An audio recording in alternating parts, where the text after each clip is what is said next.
আর তেল আজকেও পাওয়া গেল না প্রিয় বন্ধুরা, আসলেই খুবই কষ্টদায়ক। লোকাল দোকানে, টোল দোকানে তেল আছে, অথচ পাম্পে নাই, এটা খুবই কষ্টদায়ক। তেল সব পাম্পে আছে, দাম বেশি না রাখার কারণে দিতে পারতেছে না ওনারা। তো গোপনীয় 150 টাকা লিটার তেল বিক্রি করেন।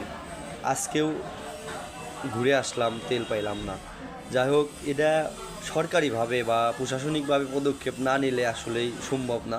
কারণ এখন 200 টাকা লিটার তেল ভরে গাড়ি চালানো লাগতেছে প্রিয় বন্ধুরা, আসলেই খুবই কষ্টদায়ক। এর একটা বিহিত করতে হবে।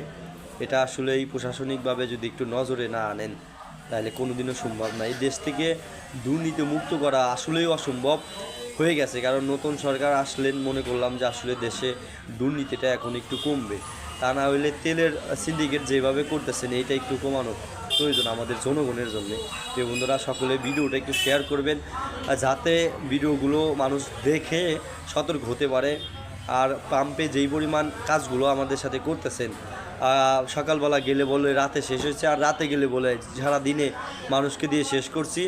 যে মানুষ ঢোপে নিয়ে ভরে ভরে নিচ্ছেন, আবার হচ্ছে যে গাড়িতে যে যত চাইছেন ততই দেওয়া হয়েছে, এটার মিথ্যা কথা, পূর্ণ বানোয়াট কথা। আর হচ্ছে যা বলে যে তেল নাই, আপনারা যারা যাবেন বলবেন যে সরাসরি আমাদের গাড়িতে দিয়ে দেখেন যে আসলে তেল থাকা সত্ত্বেও ওনারা না করে এই কাজগুলো।